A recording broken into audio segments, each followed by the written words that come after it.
These perceived flaws frequently appear in individuals with high measured intelligence. This suggests that a brain optimized for complex tasks operates in deep patterns that are often invisible to others. What looks like a mistake to an observer is often a specific processing requirement. These behaviors frequently indicate that the mind is prioritizing deep pattern processing over standard social or professional protocols. Consider how a brain handles focus. For some, a perfectly quiet room is paralyzing. The silence allows internal thoughts to become loud and disorganized, making a chaotic coffee shop a much more effective environment for concentration. This chart visualizes cognitive scaffolding. It represents how ambient noise can act as a structural tool.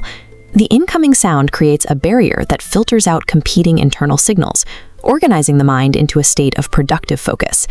This same need for high-density input applies to social situations. Small talk lacks cognitive substance, which is why attempting to engage with it can lead to literal physical discomfort. The brain is effectively starving for useful information. The preference for background noise and the aversion to small talk both point to a biological requirement for high-density stimulation that standard environments rarely provide. This requirement for dense data is also why some people find themselves trapped in intense, fully scripted arguments with people who aren't even there. This is preemptive social modeling. This diagram shows a mind generating a massive decision tree, calculating potential outcomes simultaneously. By simulating scenarios, the brain identifies the optimal response long before the event occurs.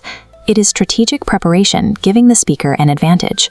What looks like a nervous tic is actually a mental preparation protocol.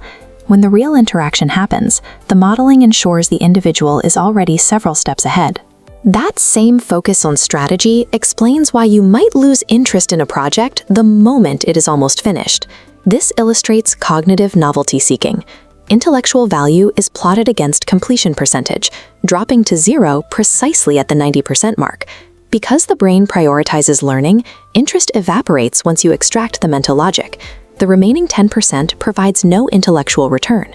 To find that missing stimulation, these individuals often play mental recall games, like listing every element on the periodic table or every movie in a specific genre. They are treating their memory as a system that requires active, rigorous maintenance. Most people look for the emotional satisfaction of finishing a job. High IQ brains look for the continuous challenge of uncovering the architecture behind new information. The intricate alignment of these behaviors creates a complex mental system capable of processing information with extreme precision. Forcing the system to conform to standard social rules can be counterproductive. Attempting to work in total silence or engaging in prolonged small talk can actively diminish your cognitive output. A brain designed for high-density processing requires a different maintenance schedule than a brain focused on simple closure.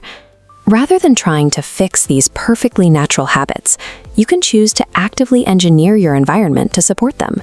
You can learn to walk away from projects once value is extracted and embrace the background noise you need to focus. Accepting and utilizing these specific habits provides the clearest evidence that your mind is operating exactly as it was designed to.